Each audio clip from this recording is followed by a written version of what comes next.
আমরা পিছনের রাস্তা দিয়ে ক্ষমতায় যেতে চাই না। আমরা চাই জনগণের ম্যান্ডেট নিয়ে সুন্দর একটি বাংলাদেশ গড়তে। আমি বিশ্বাস করি সাধারণের ভোটে যদি বিএনপি সরকার গঠন করে,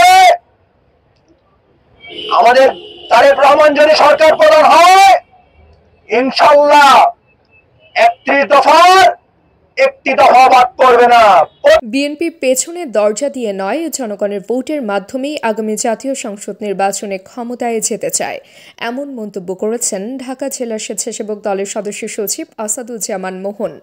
মঙ্গলবার সন্ধ্যায় সাভারের উলাইল এলাকায় বিএনপির ভারপ্রাপ্ত চেয়ারম্যান তারেক রহমান ঘোষিত রাষ্ট্র কাঠামো মেরামতের ৩১ দফা বাস্তবায়নের লক্ষ্যে জনগণের মাঝে লিফলেট বিতরণ কর্মসূচিতে অংশ নিয়ে তিনি এ কথা বলেন। আসাদুজ্জামান মোহন আরও বলেন, বিএনপি জনগণের দল। আওয়ামী লীগ সরকার বারবার নির্বাচনে কারচুপি করে ক্ষমতায় এসে বিএনপির নেতাকর্মীদের ওপর হামলা, মামলা ও নির্যাতন চালিয়েছে। এ সময় সাভার পৌর স্বেচ্ছাসেবক দলের নেতা মহিদুল ইসলাম শাওন সহ স্থানীয় বিএনপি ও সহযোগী সংগঠনের নেতাকর্মীরা উপস্থিত ছিলেন। তাবাসসুম হকানিকা, দৈনিক আজকের বাংলা। দৈনিক আজকের বাংলা .net